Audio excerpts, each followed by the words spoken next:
মঙ্গলবার দ্য কয়েনে একটি খবর তুলে ধরেছিলাম আমরা। যাত্রী সুরক্ষায় আবারও একটি গাফিলতির ছবি ধরা পড়েছিল। সিটি সেন্টার মেট্রো স্টেশনের পিলারে এই বিশাল বড় ফাটল, সেই প্রতিবেদন সামনে আসার পরই 24 ঘন্টার মধ্যে মেট্রো রেলের তরফ থেকে কড়া পদক্ষেপ।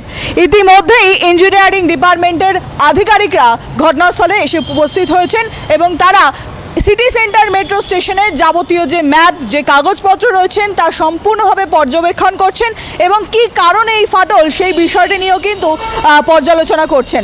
সম্পূর্ণভাবে এই যে পিলারের অংশ সেটি কিভাবে ফাটল ধরলো সেটা নিয়েই কিন্তু সবথেকে বড় প্রশ্ন। এবং যেরকম যে বিপর্যয় কবি সুভাষে আমরা দেখতে পেয়েছি, তারপর এই ধরনের ফাটল থেকে কিন্তু যাত্রীদের মধ্যেও একটি আতঙ্ক তৈরি হয়। সেক্ষেত্রে দ্রুত এই পিলার মেরামতির ব্যবস্থাও যেরকম মেট্রো রেলের তরফ থেকে নেওয়া হবে, কী কারণে এই ফাটল ধরেছে সেই দিকেও কিন্তু নজরদারি রাখছেন যারা আধিকারিক রয়েছেন তারা। সবথেকে গুরুত্বপূর্ণ বিষয়, দীর্ঘদিনের তৈরি এই সিটি সেন্টার মেট্রো, যার বিভিন্ন প্রান্তে এরকম ধীরে ধীরে ফাটল তৈরি হচ্ছে। গ্রিন লাইনের বাকি মেট্রো স্টেশনগুলি কী অবস্থায় রয়েছে সেই দিকেও আমরা নজর রাখবো। প্রশ্ন আমরা তুলেছি, সেই অনুযায়ী কাজও করছেন মেট্রো রেল। এবং সবথেকে গুরুত্বপূর্ণ বিষয়, এই বিষয়টি যেরকম দ্রুততার সঙ্গে দেখছেন তারা, তার সঙ্গে সঙ্গে সম্পূর্ণ মেট্রো স্টেশনগুলো আবারও হয়তো নতুন করে তাদের যে চেকিং প্রসেস, সেই প্রসেস বা যে ইন্সপেকশন তারা করেন সেই প্রক্রিয়াগুলোকে হয়তো সম্পন্ন করবেন।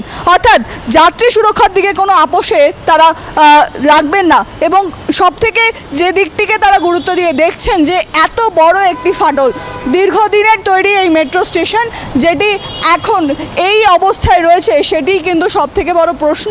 তার কারণ, এই ফাটলের কারণ কি সেটাই আগে বার করাটা সবথেকে বড় বিষয়। শুধুমাত্র এই অংশে নয়, অপর একটি পিলারও একটি ছোট্ট ফাটল ধরেছে। তাই দুটো পিলারকে যথেষ্ট গুরুত্ব সহকারে দেখছেন মেট্রো রেলের উচ্চপদস্থ আধিকারিকরা। ক্যামেরায় দীপকের সঙ্গে শাশ্বতী, দ্য কয়েন।